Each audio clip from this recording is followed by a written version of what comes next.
You probably don't talk about loins very often. Real life isn't like that Friends episode in which Joey finds Rachel's romance novel.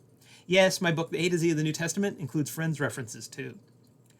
Maybe when you go grocery shopping, you look for pork loins, but that's probably it. If you read the New Testament, on the other hand, in a more literal translation at any rate, you'll be told to gird up the loins of your mind. Your mind may have lots of things, but loins are not among them. Girding up the loins comes up more than once in the New Testament. This phrase provides a helpful illustration of how crucial it is to understand culture and ways of life as background, not just to the New Testament, but anything you read. It also makes clear what's involved in translating a text from one language into another. You can find an appropriately close equivalent for every word in a sentence, and yet still not convey your meaning.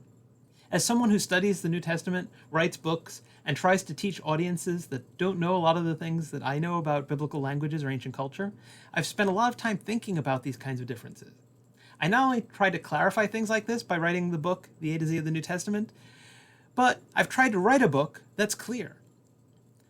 I mentioned in the book that there's an image online with a step-by-step tutorial to girding up your loins. The expression refers to what ancient people used to do, gathering up the kind of long robes that people tended to wear back then, and tying it up so it would not get in your way. This was a way of preparing for action, making sure you wouldn't trip over it and get it dirty.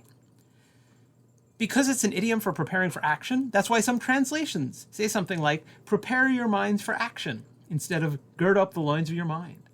We could keep clothing in the saying, but use our closest equivalent idiom and say something like, roll up the sleeves of your mind.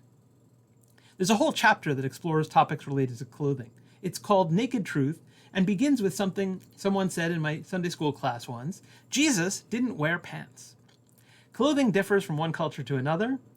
I tackle the significance of the saying about someone taking the shirt off your back, the woman who touched the fringe of Jesus' garment, the man who ran off naked in the Gospel of Mark, Peter sitting naked in the boat in the Gospel of John, John the Baptist's camel cloth clothes, and more.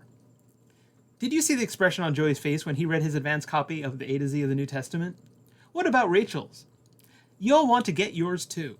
I guarantee you'll love it.